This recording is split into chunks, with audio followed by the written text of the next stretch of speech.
जरा मरण जीवन का वास्तविक सत्य। जरा मरण का अर्थ है जीवन के समस्त दुख। यदि जरा मरण के शब्द विच्छेद को समझा जाए तो जरा का अर्थ है जीर्ण या वृद्ध होता हुआ शरीर और मरण का अर्थ है मृत्यु की तरफ बढ़ता हुआ। इसी जरा मरण ने तथागत बुद्ध को जब वे राजकुमार सिद्धार्थ थे तब इसने उन्हें इतना परेशान किया कि उन्होंने इसे पूरी तरह से खत्म करने के इरादे से गृह त्याग किया। हम सभी अपना जीवन जीते हैं, मगर हमारे जीवन की वास्तविक परिभाषा जो तथागत बुद्ध के द्वारा दी गई वो अद्वितीय है।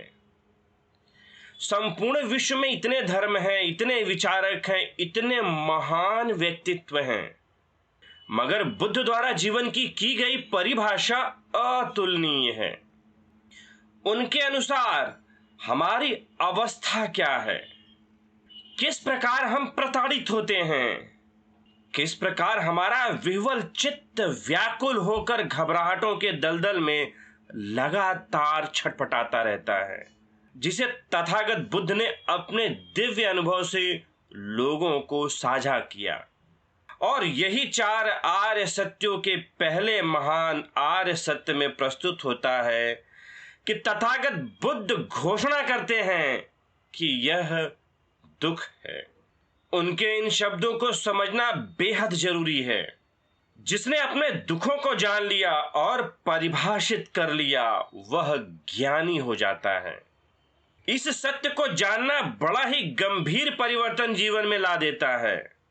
अब इसे एक उदाहरण से समझते हैं। उदाहरण के तौर पर एक व्यक्ति जिसकी आंखों पर पट्टी बंधी हुई है किसी मार्ग पर चल रहा है और उस मार्ग पर आगे एक गड्ढा है, तो क्या होगा? जैसे ही वह व्यक्ति आगे बढ़ना शुरू करता है वह उस गड्ढे में गिर जाता है और इससे उसे काफी चोट पहुंचती है और वह चोट उसे अथाह पीड़ा से भर देती है। अब पुनः उस व्यक्ति के आंखों की पट्टी को खोल दिया जाए और फिर उसे उसी मार्ग पर चलने के लिए कहा जाए, तो क्या होगा?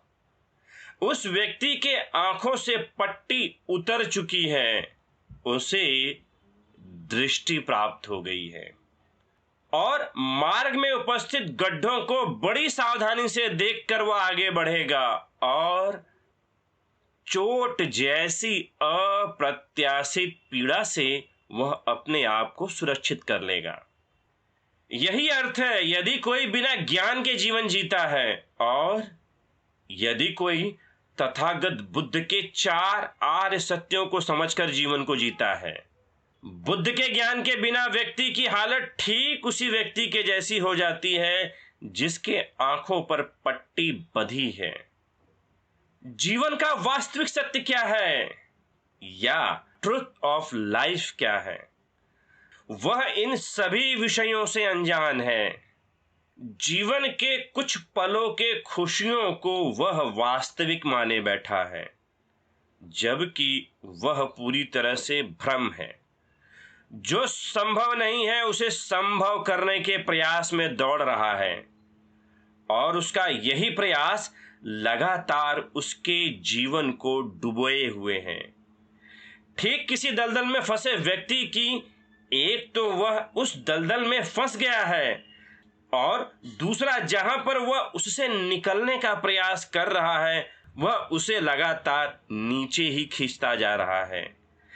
इस प्रकार के विचारों से कई लोग बुद्ध को निराशावादी कहते हैं, मगर बुद्ध द्वारा बताए गए सत्य का यदि आप निरीक्षण करें तो आप भी अपने जीवन में यही पाएंगे। यह निराशावादी नहीं बल्कि इसे यथार्थवादी मानना चाहिए कि बुद्ध हमारे जीवन की वो परिभाषा करते हैं जो सत्य है, वास्तविक है। आप इनसे मुंह नहीं मोड़ सकते हैं, भाग नहीं सकते हैं। अगर कोई घाव शरीर में हो गया है तो उसके ऊपर केवल कपड़ा डालकर आप उससे बच नहीं सकते हैं। यदि इस प्रकार का कृत्य किया जाता है तो वह घाव बढ़ता ही रहेगा और लगातार यह दुख उत्पन्न करता रहेगा। सही यह होगा कि हम उस घाव को देखें, उससे घृणा न करें, उसके करीब जाएं, इस सच्चाई को स्वीकार करें कि एक गंभीर घाव आपके शरीर में हो गया है। तभी आप उस घाव को स्वच्छ कर पाएंगे और उसका इलाज कर पाएंगे। ठीक उसी प्रकार तथागत बुद्ध 4 महान सत्यों के जरिए सभी लोगों को सचेत करते हैं, उसे जानने के लिए कहते हैं, दुखों को करीब से समझने के लिए कहते हैं, क्योंकि जब तक हम इस सच्चाई को स्वीकारेंगे नहीं कि यह जीवन ही दुख है, तब तक इन दुखों की तीव्रता बढ़ती रहेगी। और जब हम इस दुख के प्रति सचेत हो जाते हैं, तभी हमारा प्रयास जीवन के दुखों से दूर होने के लिए होता है।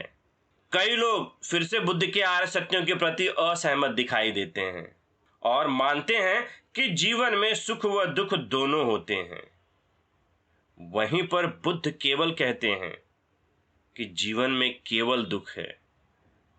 जिसे हम सुख आनंद माने बैठे हैं, क्या कभी भी हमने इसकी वास्तविकता को समझने की कोशिश की है?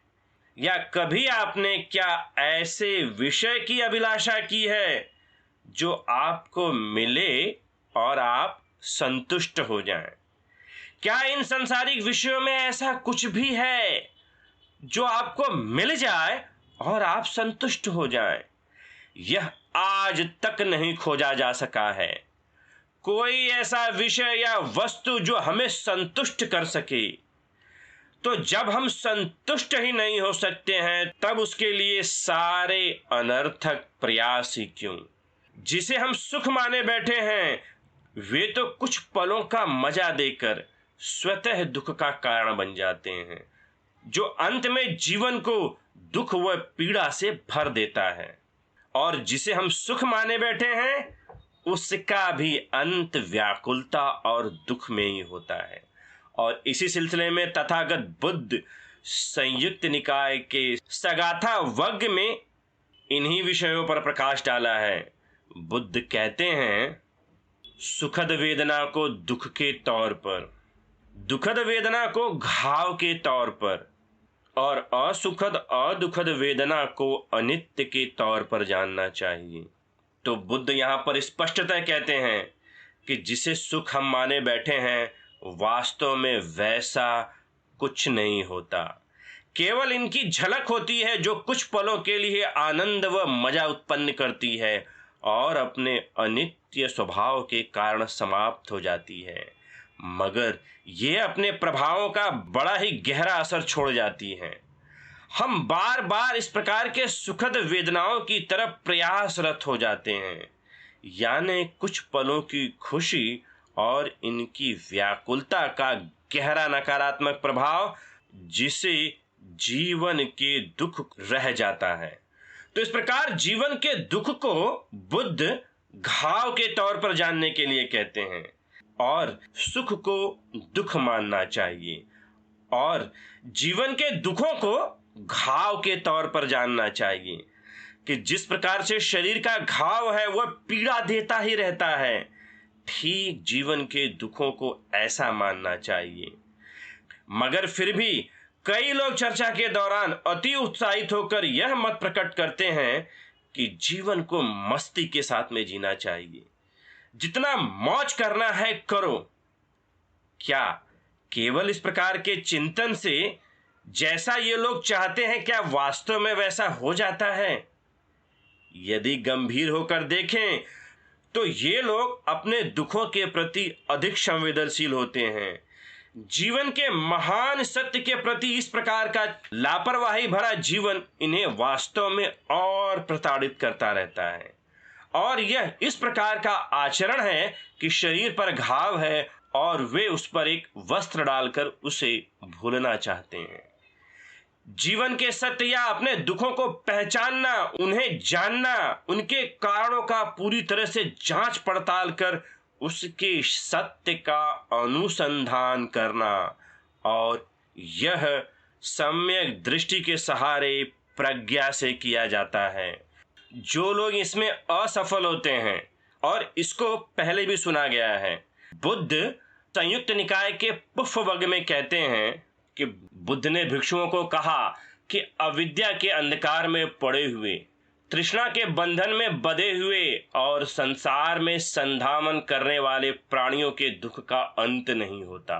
जैसे मजबूती से गड़े खूंटे में बंधा कुत्ता उसी खूंटे के इर्द गिर्द चलता, ठहरता, बैठता अथवा लेटता है, वैसे ही अज्ञानी व्यक्ति जो रूप, वेदना, संज्ञा, संस्कारों तथा विज्ञान में से किसी को भी ऐसा समझता है कि यह मेरा है, यह मैं हूं, यह मेरी आत्मा है, वह इन्हीं 5 उपादान स्कंधों के इर्द गिर्द चलता, ठहरता, बैठता अथवा लेटता है। अतः बार बार आत्मचिंतन करना चाहिए कि लंबे समय से यह चित्त राग, द्वेष और मोह से मलिन है। चित्त की मलिनता से प्राणी मैले और चित्त की निर्मलता से निर्मल होते हैं। तो बुद्ध के कहने का तात्पर्य यह है कि क्या हमने यह अनुभव करने की कोशिश की कि हमारा चित्त कैसा है, किस प्रकार के भाव इनमें उत्पन्न होते हैं और किन पर विश्वास कर इस प्रकार के भाव बदलते हैं। क्या इस प्रकार के चिंतन को हमने कभी किया है? और हमारी वास्तविकता क्या है, हम क्या हैं? किस प्रकार के संयोजनों से ये मैं रूपी बोध उत्पन्न हुआ है? क्या इस कंधों का धर्म विचय किया है? इन सबसे अज्ञान व्यक्ति की बुद्ध उस कुत्ते से तुलना करते हैं जो खूंटे से बंधा और उसी के इर्द गिर्द घूमता है। आत्मा का विचार, स्वर्ग जैसे लोकों का विचार, ईश्वर का विचार, ये हमें जीवन की वास्तविकता से भटकाते हैं। इनकी हालत उस कुत्ते के जैसी होती है जो इनसे हटकर सोच ही नहीं पाते। ये विचार कभी भी जीवन का गहराई से चिंतन मनन ही नहीं करने देते। नतीजन इनके भ्रम में पड़कर व्यक्ति इन्हें कारण मान भ्रमित हो जाता है और दुख के दलदल में पड़ा ही रहता है। ये बड़े गंभीर विषय हैं कि जीवन के वास्तविक चिंतन को छोड़कर इस प्रकार के अनर्थपूर्वक चिंतन से बचना चाहिए और चित्त की प्रवृत्तियों को पूरी तरह से विपश्यना करते समय चित्तानुपश्यना में किया जाता है और शारीरिक व मानसिक वेदनाओं का वेदना अनुपश्यना में किया जाता है कि हमारी आंतरिक अवस्था या किसी प्रकार की बेचैनी, छटपटाहट जो उत्पन्न हुआ है उसका तुरंत बोध होना। इस प्रकार की संवेदना उत्पन्न हुई, यह उत्पन्न होकर मुझे प्रभावित कर रही है, इनके प्रति सतर्क होना और प्रभावित होकर समाप्त हो रही है, इसका ज्ञान होना। यदि हमारे अंदर क्रोध उत्पन्न हुआ है तो उत्पन्न होते ही इसका भान होना और यह क्रोध उत्पन्न होकर मुझे अपने नियंत्रण में ले रहा है। मेरा पूरा व्यवहार क्रोध व गुस्से के कारण हो रहा है, इसके प्रति सतर्क होना और अब मेरा क्रोध शांत हो रहा है, इसे जानना। ये परिस्थितियां मुझे अशांत बना रही हैं, मुझे व्याकुल कर रही हैं, इन्हीं का अनुभव विपश्यना में किया जाता है। यह वह विपश्यना है जो काया में कायानुपश्यना, वेदना में वेदनानुपश्यना, चित्तों में चित्तानुपश्यना और धर्मों में धर्मानुपश्यना। ये प्रक्रियाएं पूरे दिन, पूरे समय की जाती हैं। अपने जीवन में होने वाली सभी घटनाओं के प्रति सतर्कता, इन सभी घटनाओं को घटित होते हुए देखना, इनके भान का एहसास होना, इन सभी संवेदनाओं के प्रति संवेदनशील होना। इस प्रकार विपश्यना हमारी मानसिक अवस्थाओं का बड़ा ही गहरा सम्यक दर्शन कराती है और तब साधक या भिक्षु बुद्ध के प्रथम आर्य सत्य को स्वीकार करता है कि जीवन का वास्तविक लक्षण ही दुख है। ध्यान रहे, किसी प्रकार के अकुशल प्रवृत्तियां प्रभावों का निदान करने से पहले उसे स्वीकार करना होता है। तो जीवन में कभी भी दुख का अनुभव हो, मन व्याकुल हो, बेचैनी हो, चिंता हो, तो इसे यथार्थ रूप में स्वीकार करना चाहिए कि यह दुख है। और यह जो हमारे जीवन का मुख्य व्यवहार, इसे कभी भी असामान्य नहीं जानना चाहिए कि केवल आप ही पीड़ित हैं, या किसी किस्मत या किसी को दोष देना चाहिए कि ऐसा आपके ही साथ क्यों हो रहा है। यदि इस गंभीर चिंतन को सम्यक दृष्टि से अनुभव करें तो आप यह जान पाएंगे कि केवल आपके जीवन में ही दुख है, ऐसा नहीं है, बल्कि सभी लोग दुखी हैं। पूरा मानव जगत अथाह पीड़ा से उबल रहा है। और इन दुखों के संदर्भ में बुद्ध कहते हैं कि जीवों ने जितने अश्रु या आंसू इन दुखों के कारण बहाए हैं, उनसे महासागरों का जल भी कम पड़ेगा। तो यह जीवन इतनी अथाह पीड़ा से भरा हुआ है, और इसी सत्य को स्वीकार करने के पश्चात दूसरा महान सत्य कि ये दुख ऐसे ही नहीं हैं, इनके पीछे कारण हैं, और इन्हीं विषयों का मंथन दिग् निकाय के महापदान सूत्र में किया गया है। तत्पश्चात एकांत में ध्यान करते समय उनके मन में यह विचार आया कि यह संसार बहुत कष्ट में पड़ा है। कोई जन्मता है, जीर्ण होता है, मर जाता है, एक स्थिति से चुप्त होता है और दूसरी में उत्पन्न हो जाता है। इससे बाहर निकलने का रास्ता कैसे जाना जाए? तब सही चिंतन के द्वारा अपनी प्रज्ञा जगाकर उन्होंने यह जान लिया कि नाम रूप के कारण विज्ञान, और विज्ञान के कारण नाम रूप, नाम रूप के कारण 6 इंद्रियां, 6 इंद्रियों के कारण स्पर्श, स्पर्श के कारण वेदना, वेदना के कारण तृष्णा, तृष्णा के कारण उपादान, उपादान के कारण भव, भव के कारण जन्म, और जन्म के कारण बुढ़ापा, मृत्यु, शोक, विलाप, दुख, दौर्मनस्य और उपायास होते हैं। इस प्रकार इस केवल दुख समूह की उत्पत्ति होती है। तो यहां पर जब व्यक्ति को यह एहसास हो जाता है, जब इस सत्य को स्वीकार कर लेता है, जब इसका बोध हो जाता है कि वास्तव में यह जीवन दुख है, तब बुद्ध दूसरे आर्य सत्य के बारे में कहते हैं कि इन दुखों के कारण हैं। ये ऐसे ही नहीं उत्पन्न हुए हैं, इनकी लगातार श्रृंखला है जो एक के बाद उत्पन्न होती है, और इन कारणों की वजह से इस जीवन में जरा मरण की शुरुआत होती है। तो इस जरा मरण का कारण है जाति, जाति का कारण है भव, भव का कारण है उपादान, उपादान का कारण है तृष्णा, तृष्णा का कारण है वेदना, वेदना का कारण है स्पर्श, स्पर्श का कारण है षडायतन, षडायतन का कारण है नाम रूप, नाम रूप का कारण है विज्ञान, और विज्ञान का कारण है संस्कार, और संस्कार का कारण है अविद्या। तो इस प्रकार 12 कार्य कारणों की श्रृंखला बुद्ध प्रस्तुत करते हैं। तो अभी तक इस खंड में हमने जरा मरण के एक भाग को समझा।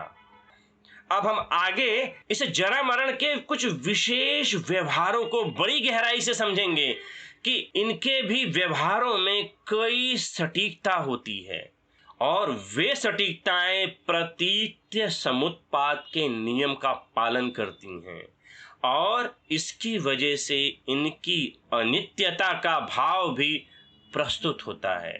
धन्यवाद।